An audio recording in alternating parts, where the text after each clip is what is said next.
పుత్ర పవిత్రాత్మ నామమున ఆమేన్. యేసునాథుని దివ్య హృదయం యొక్క పూజిత మాసము జూన్ మాసము 7వ రోజు. దివ్య హృదయము దీనత్వము. సర్వము యేసుమయం. యేసునామ సంకీర్తనలు లెక్కకు మించిన సుగుణాలు ఉన్నాయి. ఏసే ప్రేమం, ఏసే క్షేమం, ఏసే తెరవు, ఏసే పరువు, ఏసే నిత్యం, ఏసే సత్యం, ఏసే జీవం, ఏసే జ్ఞానం, ఏసే మార్గం, ఏసే మనశ్శాంతం, ఏసే పరంధామం, ఏసే భగవన్నామం, ఏసే సద్గురువు, ఏసే సుఖదామయం, ఏసే సుగుణం, ఏసే జగదీశం. ఇలా చెప్పుకుంటూ పోతే ప్రభు యేసు పుణ్యగుణములు చాలా ఉన్నాయి. ఆ పుణ్యగుణములను అనుసరించి ఆయనపై మన ప్రేమను చూపుటలో దివ్యహృదయము మీది భక్తి ప్రస్ఫుటమవుతుంది. ఈ పుణ్యములలో దీనత్వము అనేది పుణ్యమును విశేష విధముగా యేసు దివ్య హృదయము చూపించుచున్నది. దీనత్వము కలిగి ఉంటేనే యేసు తిరుహృదయమునకు దగ్గరవగలము.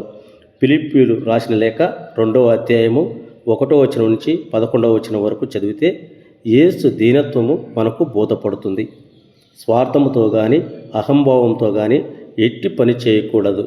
వినాత్ములైన ఇతరులను మీకంటే అధికముగా భావింపుడు. ఆయన అన్ని విధముల మానవ మాతుడై ఉండి ఇంతకంటే వినయము గలవాడై మరణం వరకు శిలువపై విధేయుడాయను. అందువలననే దేవుడు ఆయనను అత్యున్నత స్థానముకు లేవనెత్తి అన్ని నామముల కంటే ఘనమగు నామమును ఆయనకు ప్రసాదించను. ఇలాంటి దీనత్వం ద్వారా వచ్చే శాంతి, సంతోషము, తృప్తి, పవిత్రత ఎంతో భిన్నమైనదని గ్రహిస్తాము. వినయము. దీనత గొప్పవాని గుణము. కుమార, నీవు చేయి పనులన్నిటినూ వినయముతో వెలుగుము. బహుమతులిచ్చువాని కంటే కూడా వినయవర్తనుని నరులు అధికముగా మెచ్చుకొందురు. నీవు ఎంత అధికుడవో అంత వినయవంతుడవు కమ్ము. అప్పుడు ప్రభు యేసు దివ్యహృదయ మన్ననను బడయిదుము. గొప్పవారు, పేరు ప్రసిద్ధులు కలవారు చాలామంది కలరు. కానీ యేసు ప్రభు దీనాత్ములకు తన రహస్యములను ఎరిగించును. ప్రభు యేసు మహాప్రభావము కలవాడయ్యి వినమ్రుల పూజలందుకును. సీరాపుత్రుల జ్ఞాన గ్రంథము 3వ అధ్యాయము 17వ వచనం నుంచి 20వ వచనం వరకు. మత్తయి సువార్త 5వ అధ్యాయములో యేసు జనసమూహములను చూసి ఇలా అంటున్నారు: దీనాత్ములు ధన్యులు, దైవరాజ్యము వారిది. వినమ్రులు ధన్యులు, వారు భూమికి వారసులగుదురు. మత్తయి 5వ అధ్యాయము 3వ వచనం నుంచి 5వ వచనం వరకు. దేవుడు అహంకారులను ఎదిరించును, దీనాత్ములకు వినమ్రులకు కృపను అనుగ్రహించును. కావున యేసు దివ్యహృదయమునకు విధేయులు కండు సైతానును వ్యతిరేకింపుడు. దేవుని ఎదుట మిమ్మును మీరు తగ్గించుకొనుడు. అప్పుడు యేసు దివ్యహృదయము మేము హెచ్చించును. యాకోబు 4వ అధ్యాయము 6వ వచనం నుంచి 10వ వచనం వరకు. ఇంకను యేసు ప్రభు ఇలా అంటున్నారు: నేను సాత్వికుడను, దైన్య హృదయుడను, నా యొద్ద నుండి నేర్చుకొనుడు అని. యేసు తిరుహృదయమునకు మితిలేని మహత్యమును, మనకు నీచత్వం ఉన్నదని ఒప్పుకొనుటే దీనత్వము యొక్క ఔన్నత్యము. మనం ఎటువంటి మేలులు పొందినను లేక మనమెంత భోగభాగ్యములు, సుఖములు అనుభవించినను అవి అన్నీ మన యేసు ప్రభువు మనకు దయతో ఒసిగిన మేలులే కానీ వేరు కాదు.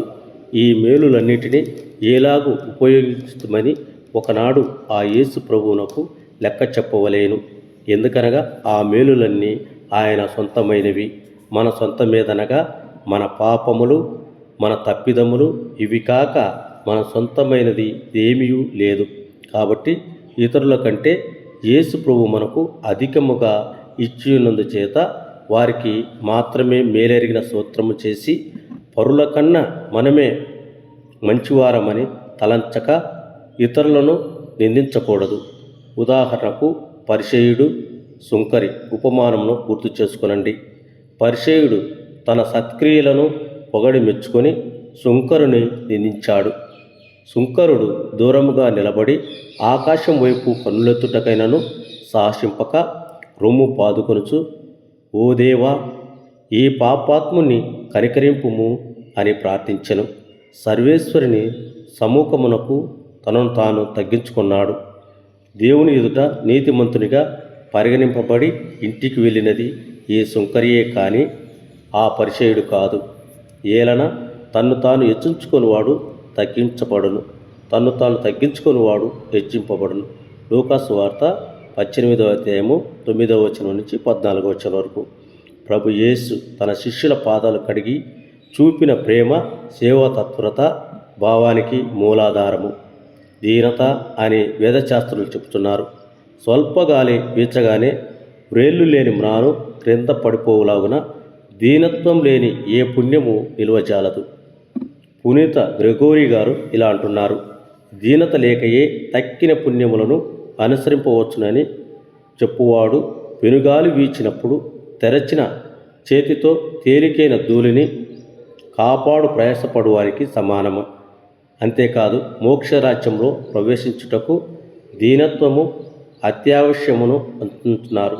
అపోస్తులైన పునీత అర్లప్ప గారు చెప్పినలాగు సర్వేశ్వరుడు అహంకారులను అసహించెదరు గాని దీనత గల వారికి తన వరప్రసాదములను ఇచ్చుచున్నారు అనిరి. కాబట్టి దీనత పునీతులకు మాత్రము అవసరమనియు సాధారణ క్రైస్తవులకు అవసరం లేదని చెప్పుట గొప్ప తప్పు. యేసు బెత్లెహేపురిలో పశువుల కొట్టమున పుట్టి 30 సంవత్సరములు నజరేతూరిలో ఎవరునూ ఎరుగని సామాన్య వడ్రంగి పని చేయువాడై జీవించెను. పిమ్మట తన స్వమహిమను వెదకక తన శత్రువుల నుండి పొందిన నింద అవమానములను ఓర్పుతో అనుభవించాడు. మరి ముఖ్యముగా శిలువ మరణ శ్రమలను అనుభవించుతున్నప్పుడు యేసునాథుని దివ్య హృదయము దీనత అనే పుణ్యమును పాటించి సమాతృకనిచ్చాడు. లెక్కలేని నిందావమానమును పొంది దూషణ పరికారముల వల్ల కలత చెంది హీనమైన శిలువ మరణమునకు విధింపబడిన యేసునాథుడు బాధలన్నింటినీ మనస్పూర్వకముగా గైకొని తన పితకు సమర్పించాడు. ఇప్పుడు దివ్య సప్రసాదమందు అప్ప రసగుణములలో తన మహిమను ప్రతాపమును యావత్తు మరుగుపరుచుతున్నాడు. యేసునాథుని దివ్య హృదయ దీనత ఓర్పు కడు ప్రశంసనీయము మరియు ఆదర్శనీయమైనది. మనము కూడా మనకు వచ్చు స్వల్ప నిందావమానములను యేసు దివ్య హృదయ ప్రేమ నిమిత్తము సహించుగాక. అద్భుత సంఘటన. యేసునాథుని దివ్య హృదయం మీది భక్తి దినదినాభివృద్ధికి చెందుతున్నది.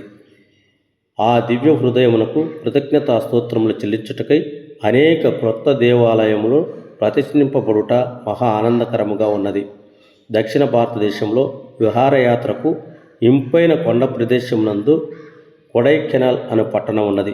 ఆ పట్టణములో అతి సుందరమైన పెద్ద దేవాలయము నిర్మింపబడి ఉన్నది. ఆ దేవాలయము యేసునాథుని తిరుహృదయమునకు అంకితము చేయబడి ఉన్నది. ఆ గుడిలో అందమైన యేసు తిరుహృదయ స్వరూపము ఆవిష్కరింపబడి అనేక మంది భక్తులను ఆకర్షించుతున్నది. చుట్టుప్రక్కల గ్రామస్తులు ఈ స్వరూపం వద్దకొచ్చి భక్తి శ్రద్ధలతో ప్రార్థించేవారు. వారి యొక్క విన్నపాలన్నిటినీ యేసు దివ్య హృదయము ఆలకించి వరప్రసాదాలను అనుగ్రహించి అమితానందపరుస్తుంటారు. ఇది ఇప్పుడు ఒక గొప్ప పుణ్యయాత్రా స్థలముగా మారిపోయినది. ఆ దేవాలయమునకు 2 మైళ్ళ దూరంలో మరొక దేవాలయం ఉన్నది. ఆ దేవాలయము దేవమాత మోక్షారోహణ పుణ్యక్షేత్రముగా ప్రసిద్ధిగాంచి ఉండెను. దేవమాత గుడి నుండి భక్తులు బయలుదేరి పెద్ద బజారు గుండా ప్రదక్షిణను చేయొచ్చు చెప్పుకొనొచ్చు, పాటలు పాడుకొనొచ్చు ఎంతో భక్తిగా యేసు తిరుహృదయ దేవాలయమునకు పోవుదురు. అక్కడ తన వేతడపరచు కానుకలను తిరుహృదయమునకు అర్పించుదరు. మరుసటి దినము పెద్ద పాటల పూజను చూసి దివ్య సప్రసాదమును లోకొందరు. ఆ పిమ్మట మరల ముందు వచ్చిన ప్రకారమే దేవమాత గుడికి ప్రదక్షిణగా పోదురు. ఎక్కడైతేనే యేసు తిరుహృదయమును పూజించెదరో ఆ స్థలమునకు విస్తారమైన వరప్రసాదములను కుమ్మరించేదనని యేసునాథుడు పునీత మార్గరేటమ్మకు వాగ్దానమిచ్చినాగున కొడైకెనాల్ పట్టణమునందున ఆయన వాగ్దానమును నెరవేర్చుతున్నది. ప్రతి సంవత్సరము వేలాది మంది భక్తులు ఈ తిరుహృదయ దేవాలయములను సందర్శించి పూజలు సమర్పించి మారు మనసు పొంది రక్షింపబడుటను చూసి అక్కడ గురువులు ఆనందించుతున్నారు. అజ్ఞానాంధకారంలో మునిగియుండు కుటుంబంలో రక్షణ మార్గములను అవలంబిస్తున్నారు. యేసు తిరుహృదయ మహిమ మరువలేనిదిగా మారిపోయినది. పునీత మార్గరేటమ్మ గారి సుకృత వాక్యం: నీవు చేయు ప్రతి సత్క్రియ వల్ల నీకు లభించు జ్ఞానఫలము పోగొట్టుకుని ఉన్నట్లును నీవు వాటిని ఇతరులకు తెలియకుండా రహస్యము చేయము. సుకృత జపం: శాంతమును దీనత్వము గల యేసువా, నా హృదయము మీ దివ్య హృదయమునకు పోలియుండులాగున చేయనవదరించండి. యేసు తిరుహృదయమునకు సమర్పించుకుని జపం. ఓ యేసువా, మా దివ్య రక్షక, మమ్మును మా కుటుంబమును మీ దివ్య హృదయమునకు అర్పించుచున్నాము. మా హృదయములను మీ ఆధీనమున ఉంచుచున్నాము. వాటిని శుద్ధీకరించి బలపరిచి బాగుచేసి మీ దివ్య ప్రేమను వాటి యందు నింపండి.